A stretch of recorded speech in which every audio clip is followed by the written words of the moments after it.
வணக்கம். இனி முடி கொட்டினா கவலைப்படாதீங்க, டோன்ட் வரி, பி ஹாப்பி. எல்லாரும் என்கிட்ட கேட்டுக்கிட்டே இருக்கீங்க, முடி ரொம்ப கொட்டுது, உங்களுக்கு முடி கொட்டினா என்ன பண்ணுவீங்க அப்படின்னு சொல்லிட்டு நிறைய பேர் கேட்டிருக்கீங்க.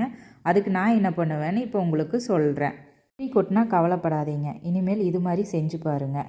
நீங்கள் அந்த முடி அறுத்து ஒரு கவரில் போட்டு ஸ்டோர் பண்ணி வைங்க. உங்கள் சிக்கு முடி வாங்குறவங்க வருவாங்க, அவங்கக்கிட்ட கொடுத்து காசு வாங்கிருங்க.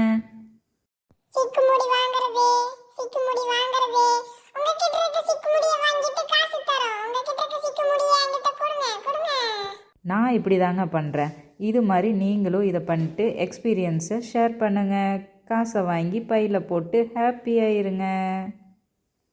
இது மாதிரி யூஸ்ஃபுல்லான வீடியோவுக்கு சேனலை சப்ஸ்கிரைப் பண்ணி, லைக் பண்ணி, ஷேர் பண்ணி, பெல் ஐக்கானை கிளிக் பண்ணிக்கோங்க. அடுத்த வீடியோவில் சந்திக்கிறேன். பாய்.